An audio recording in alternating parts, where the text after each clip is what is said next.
Feitas de enormes blocos de pedra, que pesavam, em média, mais de 2 toneladas, elas abrigavam em seu interior câmaras mortuárias, corredores estreitos e íngremes, galerias e passagens falsas. Por trás de toda essa arquitetura há uma explicação: como os faraós eram enterrados com suas riquezas, os locais eram alvos fáceis de ladrões e saqueadores, por isso a intenção era dificultar ao máximo que eles encontrassem o caminho até os sarcófagos. Pirâmides eram vistas como símbolo da prosperidade econômica da civilização egípcia por se tratarem de construções grandiosas e modernas para a época. Ao mesmo tempo, elas representavam o poder dos faraós e a fé que o povo tinha nesses representantes. Além de líderes políticos, eles eram cultuados como filhos de deuses, o que explica a importância religiosa dos faraós para os egípcios. Quantas são? Quando falamos em pirâmides do Egito, a imagem clássica que vem à cabeça é a das pirâmides de Gizé imponentes perto de outras pirâmides menores. Bom, se você acha que são elas as únicas pirâmides presentes no país, é hora de saber que esse número é bem maior. Ao menos 123 pirâmides foram conhecidas e catalogadas até 2008, ano em que aconteceu a última descoberta, sem contarmos as ruínas do que foram, um dia, pirâmides. Vale ressaltar que nem todas elas apresentam um bom estado de conservação, como Gizé, mas ainda assim são parte importante da história egípcia e podem ser vistas por quem viaja pelo Egito. O Egito Antigo foi uma das mais importantes civilizações da antiguidade. A vida egípcia estava regulada pelas cheias do rio Nilo. Quando as águas voltavam ao leito normal, deixavam o solo recoberto com um limo que fertilizava a terra para a agricultura.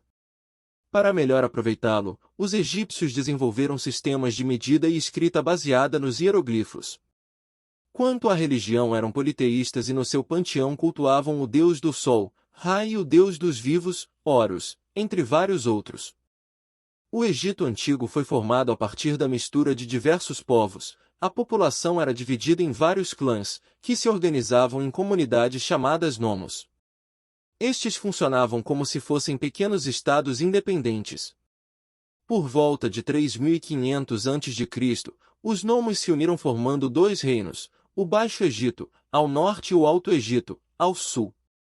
Posteriormente, em 3200 a.C., os 2 reinos foram unificados por Menés, rei do Alto Egito, que tornou-se o primeiro faraó, criando a primeira dinastia que deu origem ao Estado egípcio. Começava um longo período de esplendor da civilização egípcia, também conhecida como a Era dos Grandes Faraós. No topo da sociedade encontrava-se o faraó e sua imensidão de parentes. O faraó era venerado como um verdadeiro deus, pois era considerado como intermediário entre os seres humanos e as demais divindades. Por isso, era uma monarquia teocrática, ou seja, um governo baseado nas ideias religiosas. Abaixo do faraó e de sua família vinham as camadas privilegiadas como sacerdotes, nobres e funcionários. Na base da pirâmide social egípcia estavam os não privilegiados, que eram artesãos, camponeses, escravos e soldados.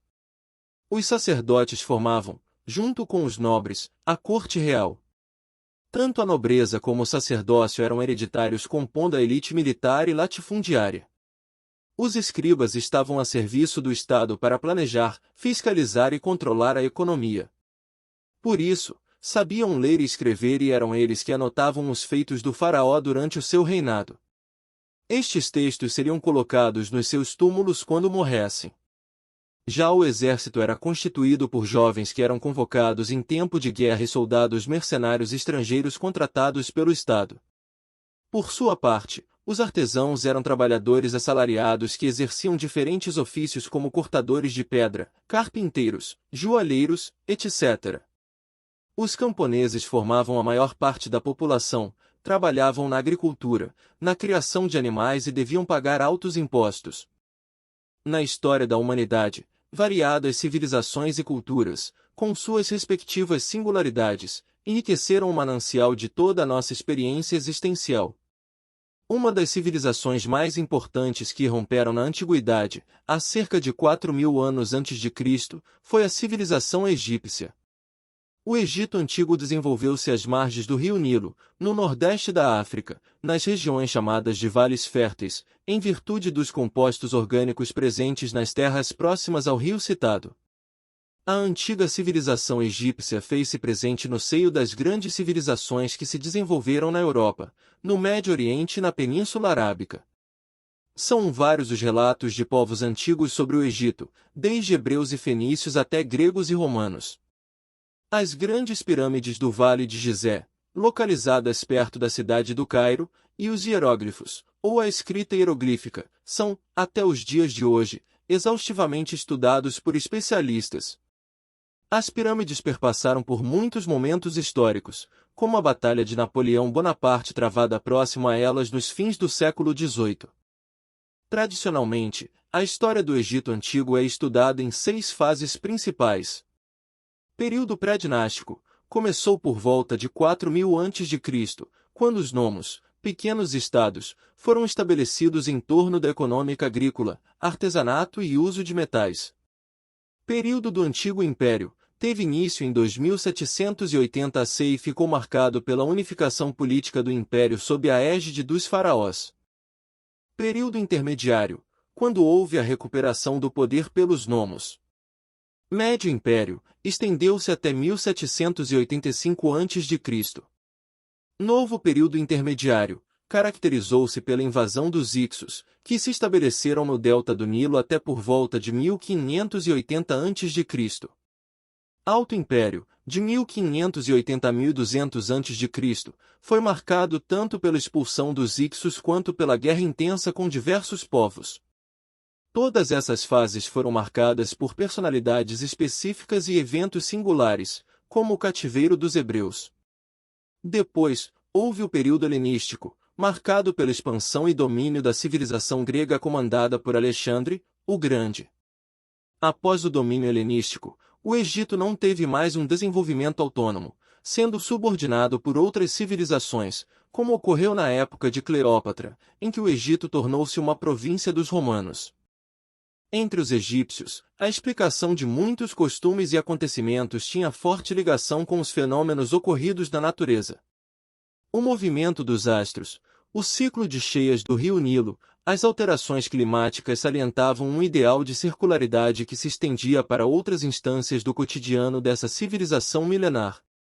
Não por acaso, os antigos egípcios conceberam uma explicação para a morte bastante diferente da de muitas culturas contemporâneas. Segundo o sistema de crenças egípcio, a morte consistia em um processo onde a alma se desprendia do corpo. Com isso, acreditavam que a morte seria um estágio de mudança para outra existência. Sendo o corpo compreendido como a morada da alma, havia uma grande preocupação em conservar o corpo dos que faleciam. Dessa forma, desenvolveram-se variadas técnicas de mumificação capazes de preservar um cadáver durante anos a fio. A mumificação era realizada por um profissional específico. Após retirar as vísceras, os restos mortais da pessoa eram repousados em uma mistura contendo carbonato de sódio e água. Finalizada a imersão, diversas substâncias e ervas eram introduzidas no corpo para evitar a deterioração dos tecidos. Na etapa final do procedimento, o morto era enfaixado e coberto por uma cola que impedia a contaminação pelo ar. Terminada a mumificação, o falecido era colocado em um sarcófago posteriormente depositado em um túmulo. Através da análise dos túmulos, estudiosos puderam descobrir qual era a posição ocupada pelos mortos.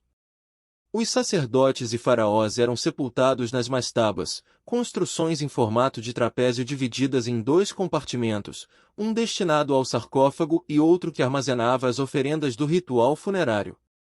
Logo após o falecimento, segundo a crença egípcia, o indivíduo perdia acesso a todos os prazeres e regalias que desfrutava em sua existência terrestre.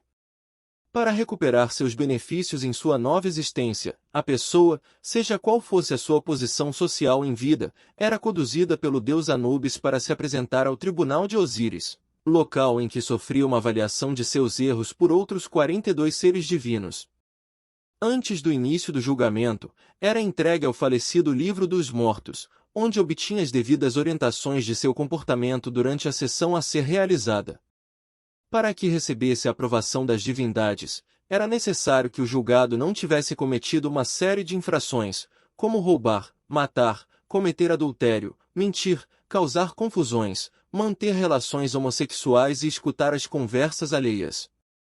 No ápice do julgamento, Osíris pesava o coração do falecido em uma balança. Para que a pessoa recebesse aprovação, seu coração deveria ser mais leve que uma pena. Caso contrário, o indivíduo não poderia entrar no Dua, uma espécie de submundo dos mortos, e sua cabeça era devorada por um deus com cabeça de crocodilo. Dessa maneira, a civilização egípcia dedicou uma grande importância a seus mortos e demonstrou por meio destes rituais um instigante traço de sua cultura.